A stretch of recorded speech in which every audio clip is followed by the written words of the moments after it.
Okay. That.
Okay. Oops, I'm gonna put my mic on.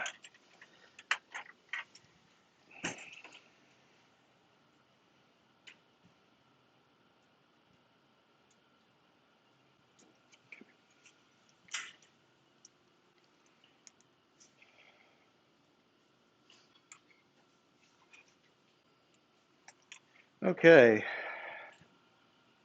Yep, Ron. All right. Um, so let's see. We'll talk about the essay, the prompt in a little bit. It's really the next thing you'll have coming up is this will be due Tuesday like normal. We'll be keeping this pattern going up until the last class uh, because we only have on December 7th is a Tuesday and it's the last time we meet. So that last week's going to get condensed, but and I'm going to choose the prompt for you, but it's a prompt that I think you'll like. That shouldn't be too difficult for you. Anyway, okay. Let's even let me turn this up a tad. There we go. Okay. All right. So here's your word dimension. It's for my 1336 class. Talking about two-dimensional arrays today. So if you're wondering where that came from, okay. Let me roll on this. So we left off last time talking about some of the ways that some of the reasons why we see so many hacking attacks, so many security problems. We left off. I kind of got on a tangent talking about C and C++, but that is a big issue. It's also the topic of the other prompt. Even with, even if you take the operating system, or you just kind of assume that it's going to have problems, there are, even just on your local machine, and that be it your phone, your tablet, your laptop, whatever, there are a lot of other things that could have issues. Uh, about, what has it been, 3 years now? Three, maybe four, no, three, no, four. I'll go back and forth. About 4 years ago now, There was, if you've heard of Spectre and Meltdown, they were vulnerabilities found in x86 processors. Actually, no, it wasn't just x86. It was potentially could happen in any out of order processor. It's kind of freaky how people managed to make that happen, and just something that most of us had never even considered as a possibility. But people, hackers can attack not just your operating system and not just Adobe Flash or Java or whatever. There's ways they might be able to attack your CPU, your usage of memory, a lot of things. Of course, they could just go wrong or have problems.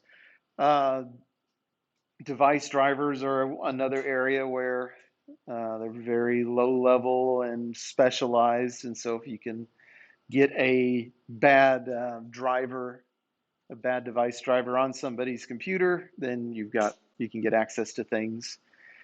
And just all these things put together, that's Apple is famous for not offering that many models and really restricting what you can put in them, even if you can change out some of the parts.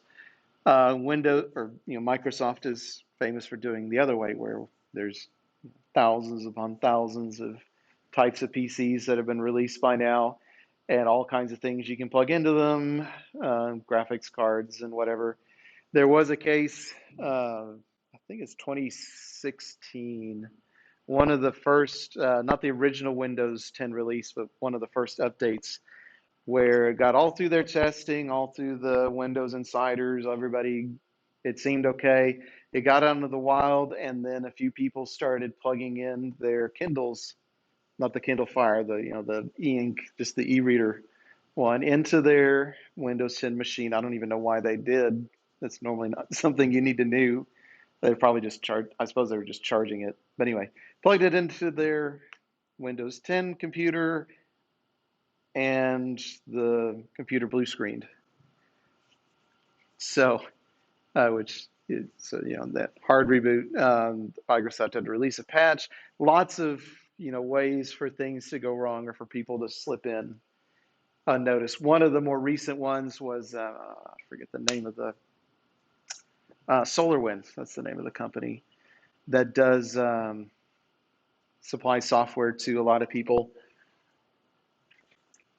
Someone hacked into SolarWinds and were able to get them to release things. I think it went through Windows Update, bad, bad malware of some kind. So it went to all these customers of SolarWinds without them even knowing it, and so they compromise one system and they end up controlling a whole bunch more. Anyway, lots of things like that. The networks that we are on, if you talk to an IT person, I'm sure they have nightmares about network, just the network going down or a rogue machine getting on their network and doing things they're not supposed to do, or somebody doing uh, handing out their password to somebody else, or bringing their off the some device into work that they really don't want to support but they're forced to. um, they don't have an easy life, certainly with the computers they have to do. If even if you have laptops or whatever that your work gives you for you to use, they need to get patches for the operating system out to you in a timely manner. That's not it's generally easy, but it only takes a handful of machines messing up among thousands to cause you problems. And they have to balance all of that, the updates and users needing to reset their passwords. I've had to do it before. Issues with that, balancing, making that easy enough to do with trying to keep the network secure.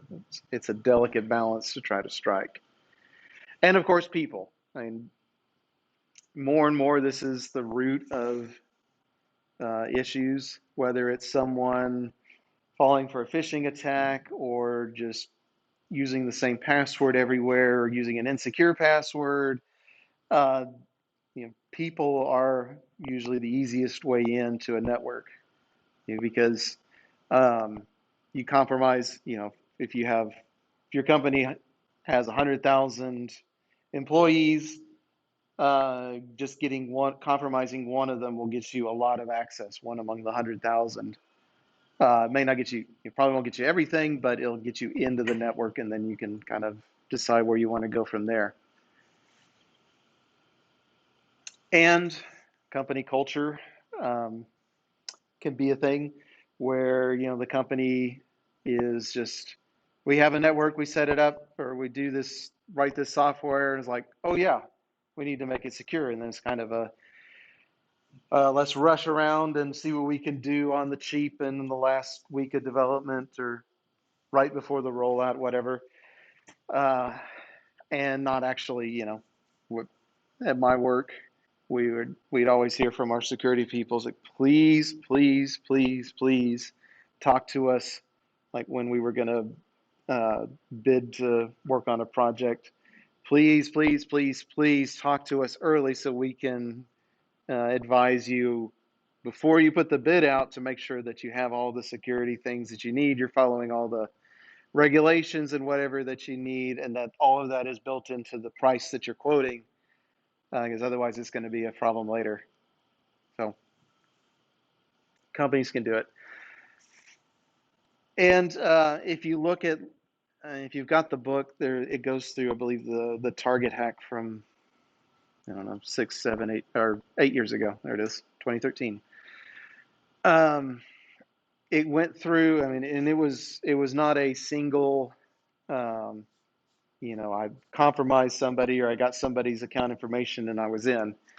It went through, I believe, a suppliers network. You can read the thing there.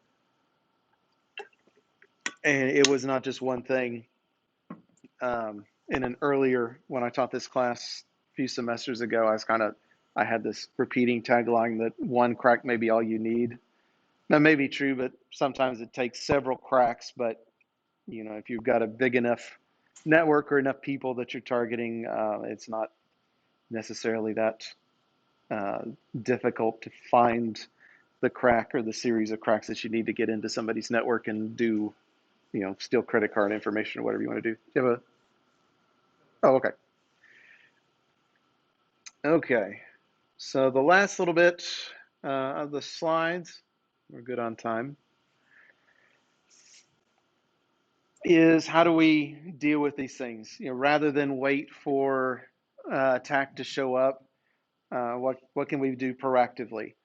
One of the things that a lot of companies do, um, you know, it's been you talk about, web browsers are one of the, uh, because they're so ubiquitous, they are, especially Chrome. One of the things they've had for years is was it Pawn to Own, where people try to crack into Chrome or Firefox or Edge or whatever, Safari, to try to see if they could find a way through, find a vulnerability. So companies will actively ask people to, or offer money to say, hey, if you can find a bug in our system, a security issue, we of course will fix it, but we'll also pay you something for it and give you recognition, whatever. That's actually, Apple's been in the news recently about this one, where they've had people that say they have told Apple about vulnerabilities, and then Apple not only didn't fix them, they also didn't pay for them, or they said, oh no, this really wasn't a exploitable thing.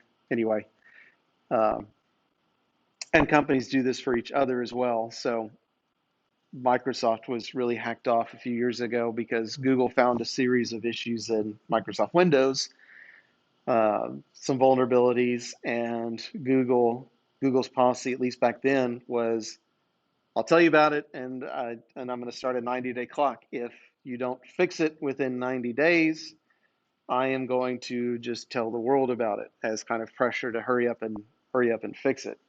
And then, well, sometimes 90 days is plenty. Sometimes you've got to do some research and some real careful thought and work to do that. So that I mentioned Spectre and Meltdown. Those were so new and so novel that They told Intel and AMD and I don't know who else, probably ARM, probably told ARM as well about it. But there was like this 6 month lead up. So it was like June of, I'm going to say 2017. It's either 2017 or 2018. No, it had to be 2017. Um, yeah, they found it and they started telling companies like in June, and then it was December of 2017 when all the companies went public with not only here's this novel security issue, but here's what we're doing about it. Because if you're the company that has the vulnerability, you don't just want people saying, "Hey, I found a problem in these people's code, and here's how to exploit it." You want to say, "Yeah, here's we know this exploit, and we have the patch out." Microsoft did Patch Tuesday or whatever. Um, we know about it and we fixed it. So it's not good that there was a problem, but we've taken care of it for you.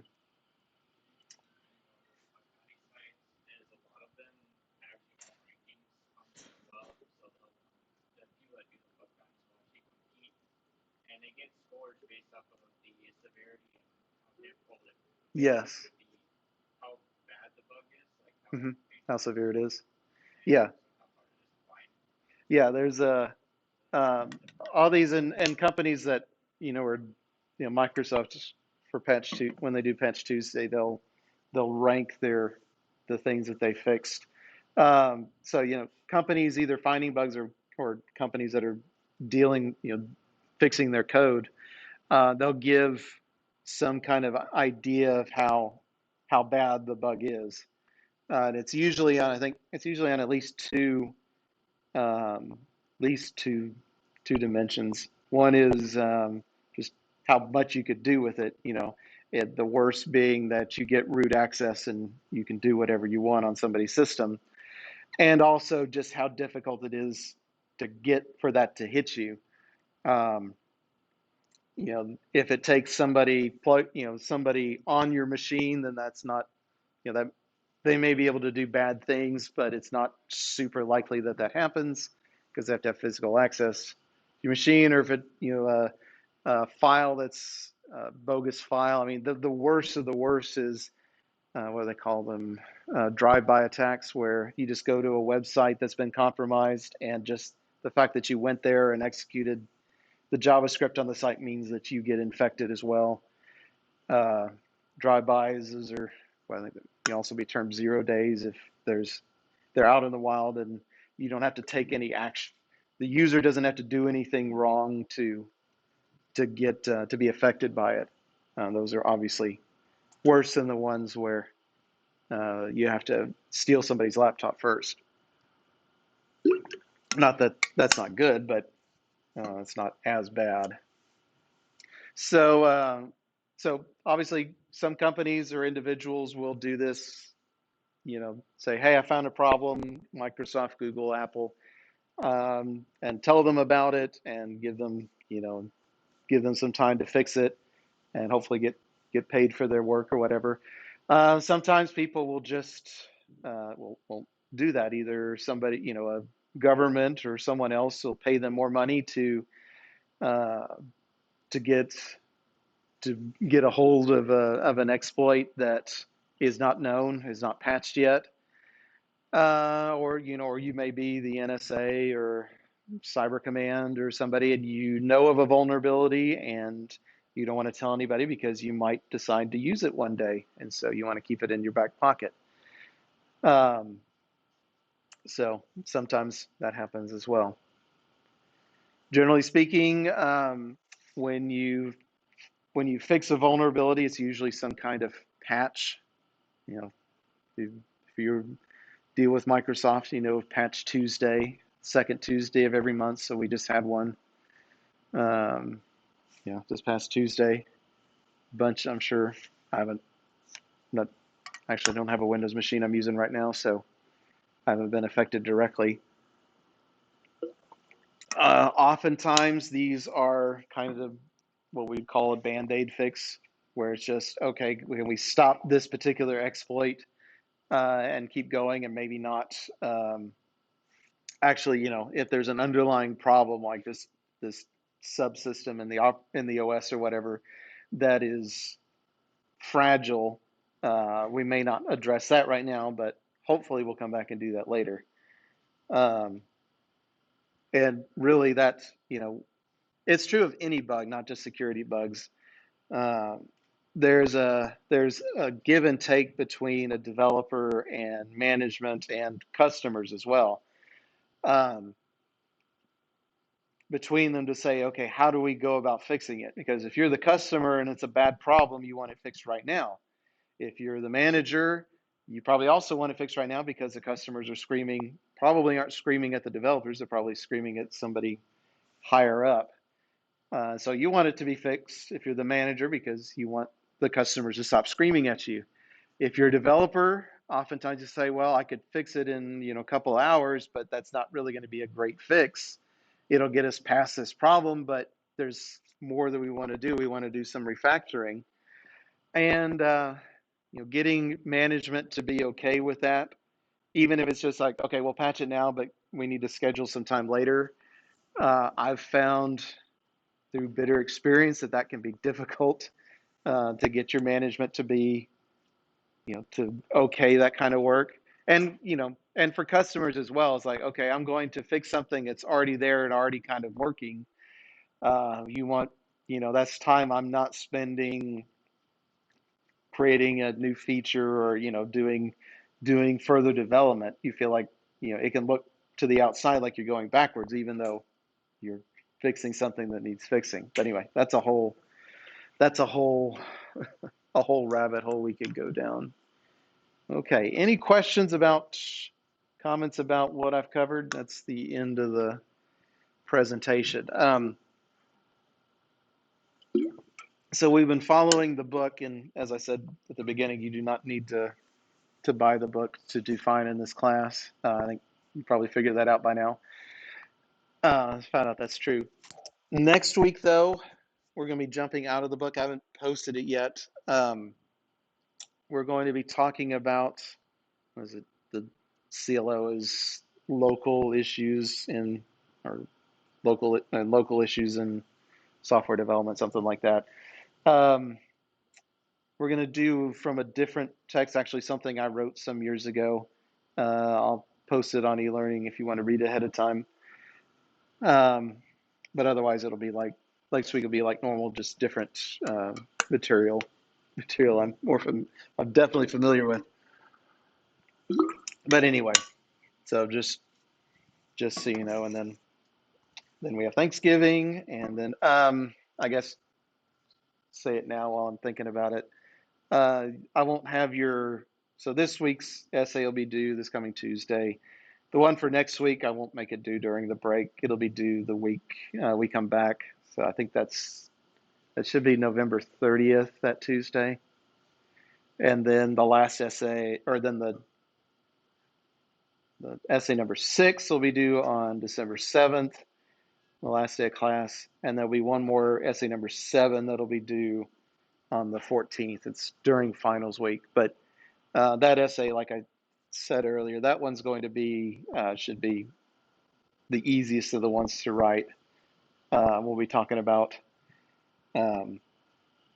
telecommuting and your experience with being remote last year and then being kind of hybrid beginning of this year, and what you like and why is the essence of it. So it shouldn't take you too long to do. Okay, enough about that. So we have almost 30 minutes. One of the things, so kind of introduce this idea. One of the things, I'm not, of course, I'm a computer science person. I'm not a psychologist, but it is kind of an interest of mine, the psychology of things, because you live through it. I told you my wife is an MD. It drives her crazy whenever, they have this electronic medical record software they use. It's called Epic, not the game company, but different Epic. that they use. They store records and they put in all their notes and lab results all go there and whatever. It drives her crazy when they change something. Just move something to a new place, or extra step that you have to do, or maybe something that in the long term is better, but you have to relearn how to do whatever it is that you're doing. Um, so I get that, from her. On the other side, as when I have my developer hat on, it's like, well, I've got to change things sometimes because I'm adding new stuff or I'm putting something in to make your life easier, or there's this problem that I've got to fix and I can't fix it without messing up your workflow, and I'm sorry about that. But there are there are two different mindsets. There's the mindset of your typical customer, so you're not bleeding edge, give me everything right now person who doesn't like things changing because that's extra work with perhaps a questionable benefit versus us, where if we're not developing new things and changing something, then we have no job and we're not, and there's always, any good sized project is just about always something you can do. Uh, uh, Not that important bug to fix, or this awesome new idea you have that's going to make everybody's life easier if they just learn to do their work a little bit differently.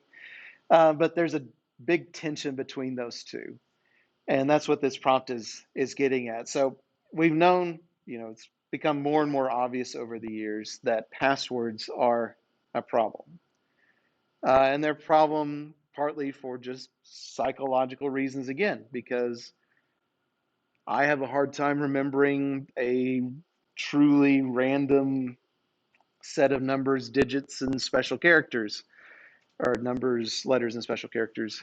Um, I have trouble with, everybody probably has trouble. If you can remember a different password for every site that you use, then that's pretty impressive, and you're definitely not me. So I use LastPass. You can see it running up over here. So most of my passwords, except for Windows login or log into my Mac,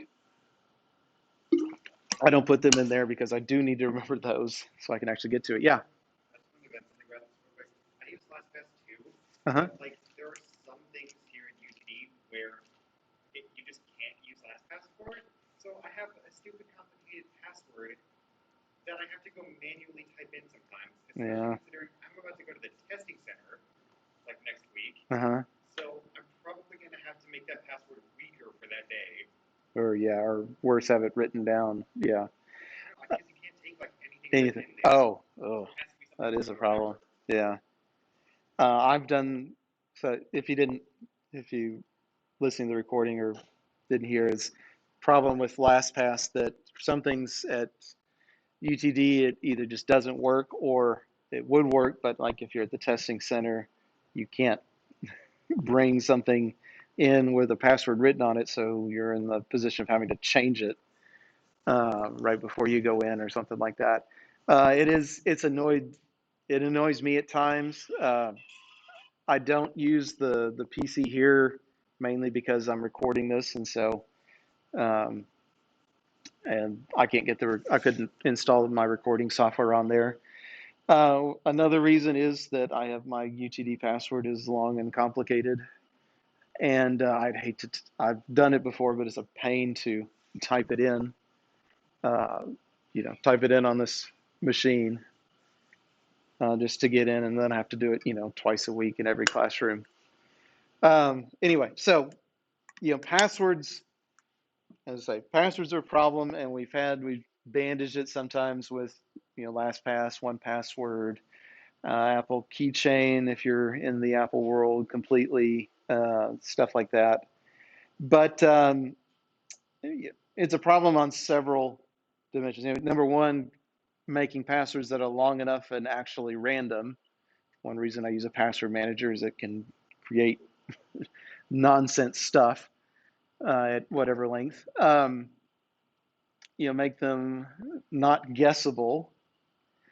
Like if you've ever watched, y'all maybe, are y'all too young to know to have watched Spaceballs? No, you're not too young. Okay. Not putting one, two, three, four, five on your luggage, um, or one, whatever, one, two, three, four is, one to N as your luggage code. Um, so making things non-guessable, making passwords that are long enough. There was a time when an 8-character password was not bad, and then it needed to be 10 or 12. The passwords the random ones I have LastPass generate, I usually go 20 now. And even that's probably, they're, if they're stored correctly, and they're that long, they should not be, it should take a very long time to crack them, but it's, that's a whole other thing. Storing them with encryption and salting, and I know a little bit about it, but not enough to be conversant. But anyway, so passwords are difficult for people to remember, which is why they end up getting written down a lot. They need to be super long. They need to be unique. Every login you have should have a different password. And even then, that's not been enough. At UTD, we have Duo that we use so that when you log into e-learning, either for the first time on a machine or first time in a while, or just every once in a while, it'll just invalidate it. You have to get a little ping sent to your phone so that you can say, "Yep, that was me." That's multi-factor authentication is the term, where you may have a password, but you have something else to prove your identity. Fingerprint readers and uh, Face ID on iPhones is similar. They're actually, if you look into it, one of the things that they say is there's 3 basic types of authentication. Uh, a password is something that and hopefully no one else knows. Something you have is another one. So your phone. Back in the olden days, we had those. Well, they're still around. I had a little thing on my keyring that had from the company RSA that had a number that was looked random, but it has based off of a seed, and so it was this sequence of numbers, and it was kept accurate time, so that the number that it showed, I could, if I'd had like 30 seconds or a minute or something to type it in to a prompt, and then it would change and be different. Um, so something you have on you, and then something you are is the third type. So your fingerprint, your eyes, your face, your voice. And so multi-factor authentication is really using 2 of those 3 types. So password plus your phone, or it could theory be phone plus fingerprint or something like that. So there are attempts underway. I'll try to, I won't go too much longer. There are attempts underway. Microsoft has been in the news here just the last few weeks uh, to get rid of passwords and to replace them with some combination of other things. Windows PCs for a long time, um, you had your Microsoft password, but you could set a PIN to use to get in instead of typing your password. But a combination of other things that you can use to validate yourself to Microsoft or to whoever. The issue, and this is where the psychology comes in, is okay, people don't like passwords. I mean, I don't know anybody that really enjoys creating passwords or remembering them or anything, but they're familiar at the same time. And so if we're going to tell people that your phone and your fingerprint are going to be sufficient to log yourself in, there's going to be like people just skeptical, and rightfully so. It's like, really? Just the fact that I have my phone and I show you my fingerprint, or you scan my face or whatever, is that, you know, to a lot of people that's going to feel less secure because it's different. And even though we can point to studies, I mean, it's the same as the COVID vaccine, that you can point to all the studies you want, but if people don't feel like it's uh, useful to them or true, then they're going to resist.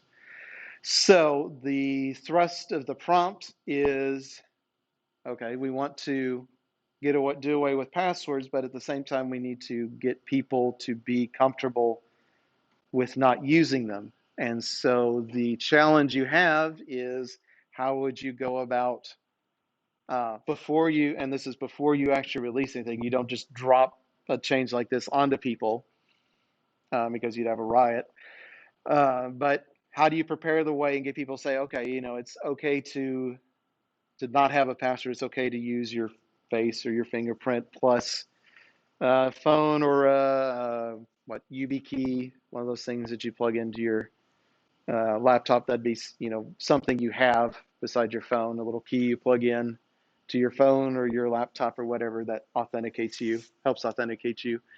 How do we get from people being used to passwords to people being okay with not having one, or not so much people be okay not having to remember passwords, but have them okay having something else and feeling confident that that is more secure than what they had before. So, long way, long-winded way of saying, what are your ideas for going about that to help people psychologically get ready for not using a password anymore? And we got 50 minutes to discuss some ideas. Yes. I'll probably highlight cases of where weak passwords and reuse passwords and all that stuff led to large data breaches and Okay.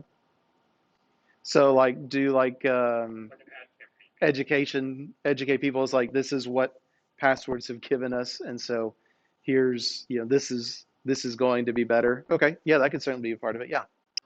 On the side of like getting people ready for passwords to go away, I think another concern that people have with passwords going away is the other methods that they are suggesting are a lot more personal and like the ability for anonymity and privacy Hmm. on the internet.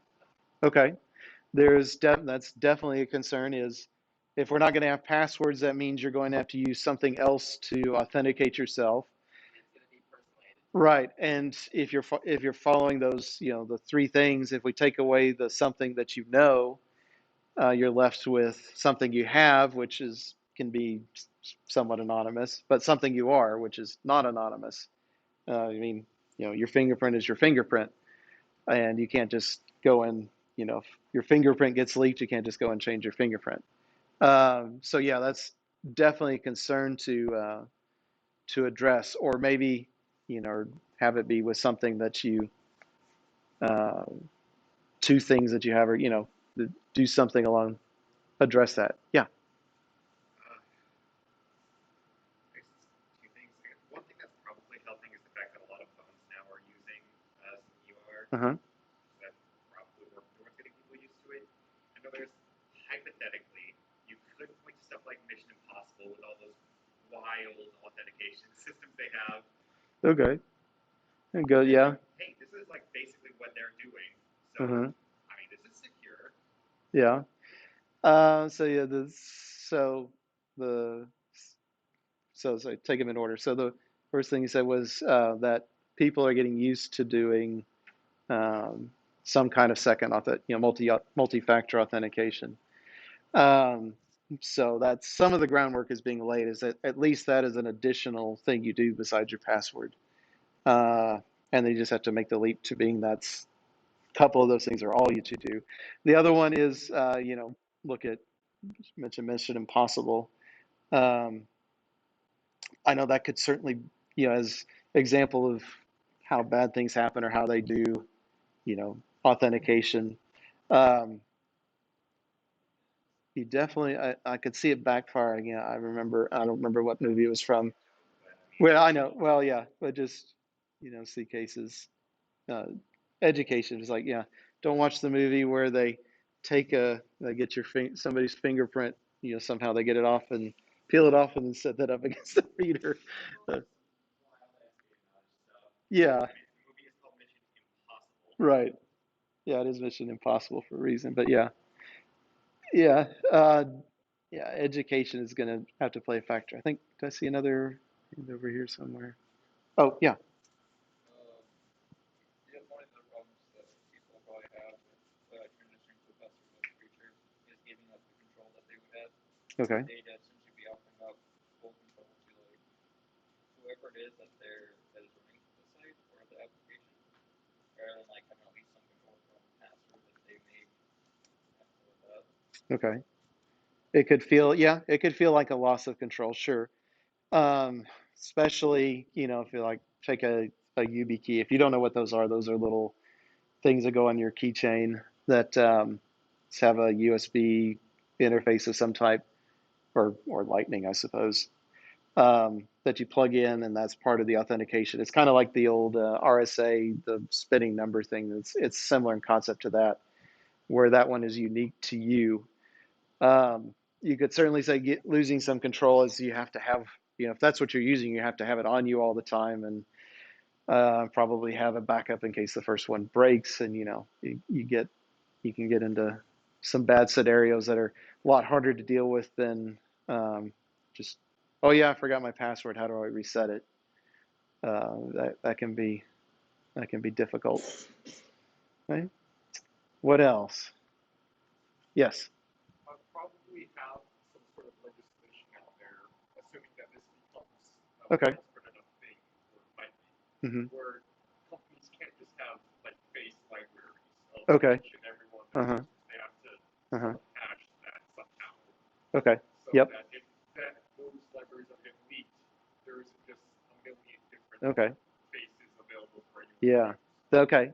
So the idea of regulation, certainly at some level, probably. I mean, well, there's been big pushes to get to have a privacy law passed for the U.S. California has one now, to make something for the U.S. probably modeled after GDPR, to deal with things like how do you process someone's fingerprint. Actually, and I forget, I keep coming back to YubiKeys, since they actually have I think some of them do have a fingerprint reader built into them. Um, One of the things I know that Apple does, um, is that all of that authentication stuff is done on the device. So you would still want to have the regulations saying you cannot, store somebody's face. Certainly not encrypted, but certainly not unencrypted. But you know, you need to be very careful with what you do with that information, because it's irreplaceable, right? If I'm able to, I mean, it's not certainly not this easy, but you can't just say, get somebody's face and then, or get a mapping that somebody's done of somebody's face and then use that to trick a device into allowing you access. So that's where, Apple talk about their separate chips that handle it. On a Mac, it's the T2 chip, I think they call it, that does the fingerprint validation and keeps it all siloed off. But yeah, definitely be very careful with what you do with that stuff. Yeah. That's starting to remind me of the nightmares with the social security number system. Because if that gets matched with you, then it's just all over. Right. Yeah, talking about your social security number. It was, of course, it was originally intended to just be a number that the Social Security Administration used to send you money when you were old enough. Take your identification here again. And now, yeah, and we just kind of used it as a convenient, this is a number that represents you. Back when I was in college, around the year 2000, our student IDs were our social security numbers. That's how bad it had gotten. They By the time I left, they'd changed that policy, because that's a bad idea, because it's just a 10-digit number, and so it's yeah, it is not in any way a secure thing. It's, and if you use it, hopefully it's just enter your social security number and answer some other stuff so we can, identify you. Right. So you said that they actually had your student ID as your social security. It was A&M did that back then. That's disgusting. It is. It is disgusting. Visible and you're just Yeah, they figured out. I mean, that's, this was, so I started at A&M in '98, And so internet had really only been a thing for about 3 years by that point. It was, yeah. And so we were still coming to grips with things like authentication, IDing people. Pre-internet, that's you're having your student ID be your social security number is probably okay, because it's not stored. It's just stored in an office someplace, in some offices someplace. But once it's online, that's a whole different deal. Yeah. Anyway, I'd forgotten they did that. I think the Army, as far as I know, the Army still does. Your number in the Army is your social security number, but it's not. You're not authenticating anything. What's that? I was expecting the army to move things at a fast pace. Yeah, It doesn't really work very well. yeah. Wouldn't expect the Army to change very fast or something like that. Um, so yeah. So if you've gotten a passport here, I did mine a couple years ago, and it was social security card and your driver's license and the certified birth certificate and multiple things to show that you are who you say you are. Uh, anyway, what else? But I mean, you can look at it like, in fact, if you wanted to compare it to a passport, I suppose you could. That when you go to a foreign country, you show your passport. That passport is something that you physically have, and it has your headshot on it. Mine looks terrible. I made the mistake, by the way. This side note, I made the mistake when I went to the post office to get my passport picture taken. I was wearing a hoodie, and I'd had my hair cut shorter than this at the time. So I mean, I had like the Unabomber look going on my passport photo. I'm surprised I haven't been. We went to Canada. They probably should have stopped me, but they didn't care. Anyway, passport photos are not meant to look nice. They're much worse than driver's license photos have gotten better in Texas, at least. Okay. Anyway, off on the tangent. What else comes to mind? About 5 minutes. So again, it's the psychological stuff, and that can be hard for us because we're like, oh, you want to replace passwords with something else? Oh, great. Please take my passwords away. Because we fluent enough in technology to say, oh yeah, it's a bad idea to rely on a password, and you really should be doing. I mean, not that we always do multi-factor authentication where uh, every place we should. I know I've got it like my Google account is secured that way, and probably some others. But anyway, yeah. Yes. I think there's an argument to be made for passwords holding very, very important information. Like, you don't want your will to be locked behind, facial recognition scan, Okay. obviously. Yeah. So there are, I don't know, I feel like passwords are more secure and like really, really important information. Okay. Expect being shareable. Yeah. There is. So I'm going to jump off that in a slightly different. You brought up an idea. Um, so the the what you said was that it was perhaps restrict. It'd be good to restrict passwords to certain very items that need extra security, like maybe your will, as an example. One of the things that will be a problem without passwords is what happens when someone you love dies and you're the one who has to go in and take care of their bank accounts and stuff. How are you going to get access to them?